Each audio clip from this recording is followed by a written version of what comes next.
200 trailer release পেয়ে গেল। 4টা এপিসোড নিয়ে 19শে ডিসেম্বর এই সিরিজটি রিলিজ পাবে। এই সিরিজটি পেটকাটা শ নামক একটি সিরিজের সিকুয়াল, যেটাকে পরিচালনা করছেন নুহাশ হুমায়ুন। পেটকাটা শ সিরিজটি হরর জনরাকে এক অনন্য মাত্রায় নিয়ে গিয়েছিল বাংলাদেশে। তো 200 কি সেই ধারাবাহিকতাকে বজায় রাখতে পারবে? 200 এর ট্রেলারে আমরা দেখতে পারি 4টা গল্প নিয়ে সাজানো হয়েছে এই সিরিজটি।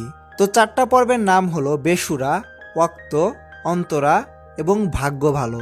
এই 4টি পর্বে আমরা হয়তো নৃশংসতার এক অনন্য মাত্রা দেখতে পারবো, যেখানে খুব বেশি ভয় থাকবে এবং থাকবে নৃশংস জিনিস।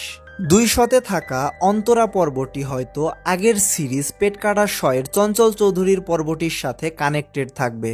কারণ হলো সেই চঞ্চল চৌধুরীর পর্বের বিভিন্ন ক্যারেক্টার আমরা এই পর্বতে দেখতে পাবো এবং মোশাররফ করিমকে দেখা যাবে ভাগ্য ভালো পর্বে, যেটার জন্য মানুষ অধীর আগ্রহে অপেক্ষা করছে।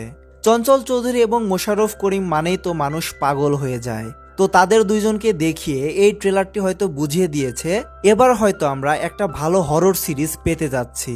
বেসুরাতে আমরা একটা মেয়ের সিন দেখতে পাই, যেখানে সে জঙ্গলে ঢুকতেছে। হঠাৎ করেই কেউ একজন টান দিয়ে তাকে নিয়ে যায়। গল্পের শুরুটা যদি এভাবে হয়, মানুষকে খুব ভালোভাবে অ্যাট্রাকশন করবে এই গল্পটি।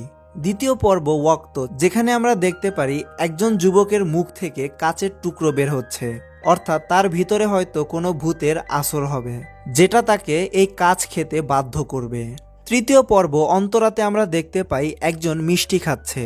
তো চঞ্চল চৌধুরীকে মারার পর তার স্ত্রীকেও হয়তো মারার পরিকল্পনা করছে এই জিনটি।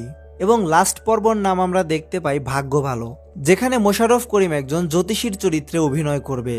তার কাঁধে একটি টিয়া পাখি দেখতে পাওয়া যায়, তার চোখে চশমা। তার ক্যারেক্টারটি অনেক মিস্টিরিয়াস মনে হচ্ছে এখানে। তো এই সিরিজে তার সাথে কি হতে যাচ্ছে এর জন্য আমাদের অপেক্ষা করতে হবে 19 তারিখ পর্যন্ত। তো কারা কারা 200 দেখার জন্য এক্সাইটেড আছেন কমেন্টে জানাতে পারেন। আর রিভিউ বয়ের সম্পূর্ণ ভিডিওটি দেখার জন্য ধন্যবাদ।